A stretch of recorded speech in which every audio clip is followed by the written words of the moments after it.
Kebakaran hutan di Amerika Serikat menghancurkan kota-kota elit di Los Angeles pada Rabu 8 Januari 2025. Kepala Meteorologi AccuWeather, Jonathan Porter, pada Kamis 9 Januari 2025 mengatakan kerugian akibat kebakaran ini diperkirakan mencapai antara 52 hingga 57 miliar dolar AS atau sekitar 842 triliun hingga 923 triliun rupiah.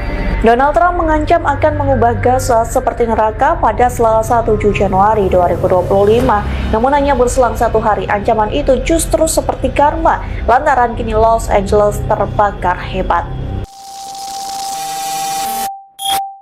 Terus untuk menghilangkan laknatullah di dunia ini hanya zikrullah, termasuk yang disebut Rasulullah SAW adalah proses belajar mengajar, au aliman au muta'alliman. Terus kula niku sangat fanatik kalian yang namanya belajar. Karena niku sing kula anggap ingkang ngilangi adab, ngilangi laknat. Kula beberapa kali terdikte oleh baca. Misalnya baca sistem geologi bumi. Itu zaman wonten likuifaksi teng Palu. Itu beberapa ahli geologi tanya saya, Pak Bahak, apa ada pembenarannya dalam Quran? Terus saya bilang, sampean baca ayat ini dengan kamus bahasa Arab yang dikarang orang sekuler. Atau bila perlu yang dikarang orang Kristen, biar kamu tidak nganggep saya ini nyari pembenaran. Selama ini alhamdulillah kadang kamus Munjid itu terkenalnya itu dikarang orang non-muslim. Tapi kadang itu ada hikmahnya. Hikmahnya adalah, tapi saya bukan berarti menganjurkan belajar Munjid, ini ada hikmahnya adalah madatul kalimah itu dimaknai secara benar menurut objektivitas ilmu. Singkat cerita tak suruh nyari makna maro yamuru mauron. Jadi Allah ngendikan teng surat Tabarok, apa kamu merasa aman? Merasa aman setiap saat man fis sama ayyakhsifa bikumul ardo fa idza hiya tamur. Allah zat yang menguasai langit setiap saat bisa saja melumerkan bumi ini. Jadi melumerkan itu ya bahasa Arabnya tamur itu. Jadi Allah sudah mengingatkan bahwa potensi bumi ini memang likuifaksi karena di bawah ada magma, ada air, ada macam-macam. Kemudian potensi bumi ini juga dihantam oleh benda-benda langit. Sehingga Allah ngendikan innallaha yumsikus samawati wal ardo an tazula wala in zalata in amsakahuma min ahadin min ba'di. Jadi setiap saat mungkin meteor itu menghantam bumi, setiap saat mungkin Mars yang menghantam bumi.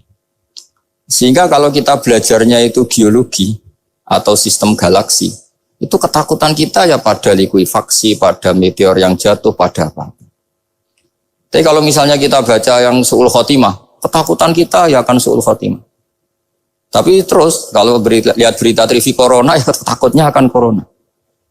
Tapi setelah distatistikkan, misalnya belajar orang yang mati karena ngelindur, itu ya terus takut tidur, karena yang mati karena ngelindur itu juga banyak. Artinya apa? Membaca itu membentuk. Dan itu artinya belajar. Saya termasuk orang yang meskipun masih muda itu gak pati-pati mati. Ini yang membedakan saya dengan Gus Nadir PD saya kalau masalah ngadepi mati.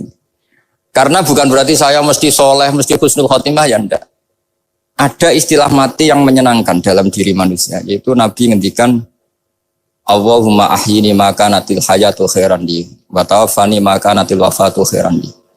Sebagian doa Allahumma maj'alil hayata ziyadatan li fi kulli khairin wal mauta rohatan li min kulli syarrin. Jadi mati itu akhir dari maksiat saya atau akhir dari potensi maksiat saya. Sehingga kata Sohibul Hikam, kamu harus percaya diri bisa selamanya tidak maksiat lagi. Orang kan tanya, masa manusia tidak bisa maksiat lagi? Ya bisa saja kamu pas taat terus mati, berarti sudah tidak bisa maksiat. Jadi ulama itu melihat mati itu akhir dari segala maksiat atau potensi maksiat. Di sini hebatnya lagi-lagi GNU itu. Orang fasik gendut kayak apa kalau mati saya ge, tombone menang kabeh, saya ge menang kabeh. Sesuai kayak ini saya nih, pun buatan sakit maling, buatan sakit korupsi. Oh ge saya ini. Itu satu ilmu yang luar biasa. Meskipun ya tentu agak ngawur. Tapi itu bagus. Secara ilmu bagus. Karena al-maut adalah rohatun min kulli syarr. Lagi-lagi yang menyelamatkan itu illa aliman au muta'aliman. Proses belajar mengajar.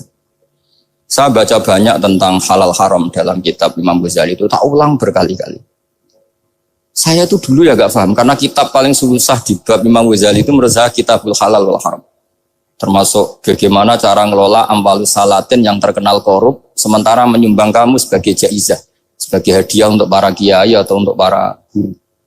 Itu perdebatannya ulama itu macam-macam. Ada yang bilang haram karena itu potensi haram, atau memang benar-benar haram. Ada yang bilang boleh, karena kalau yang pakai kamu untuk kebaikan, kali dipakai mereka ruwet. Kebetulan yang partai ini lebih besar Mas Nadif. Ya alhamdulillah. Terus dikiaskan sama ghanimah.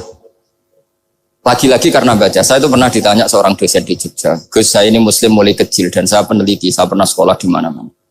Yang ganjil dari saya tentang Islam itu satu, yaitu ghanimah. Kok kayak Islam tuh rampok gitu ya. Perang sudah, orang kafir tuh kalah, hartanya diambil gini-gini. Ya ghanimah.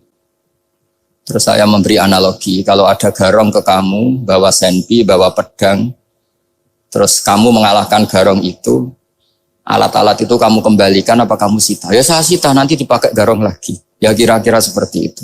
Kalau dikembalikan ke orang kafir, berarti menjadi kekuatan kekafiran lagi. Dan itu harbi. Dia baru nerima. Lagi-lagi ini barokahnya baca. Makanya saya diminta sama sini, ya saya tentu faktor hormat. Karena bapak saya memang dulu ngaji sama Badullah. Mbah saya itu terkenal wali, yang bapaknya bapak.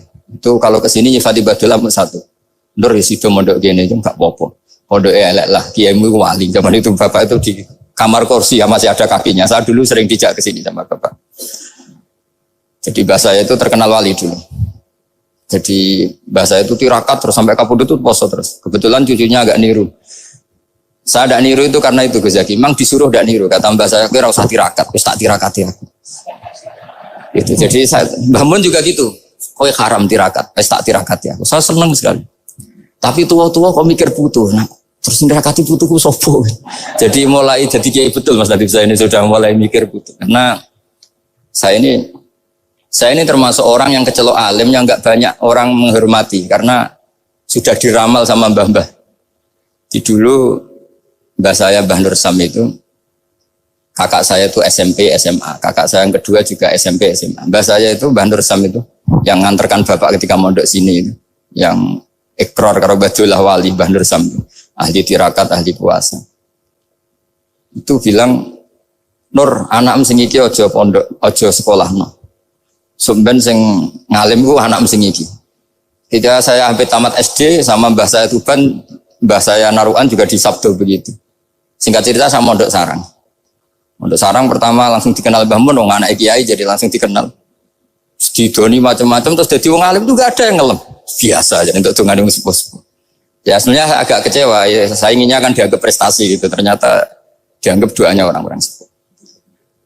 Ya, makanya kula niki iki ya rodok ya syukurlah sama Bang Mutamakin sama semuanya karena tadi, kenapa saya harus cerita ini? Quran sendiri mengakui bahwa orang soleh itu diantara aturannya adalah dzurriyyatam ba'duha min ba'd.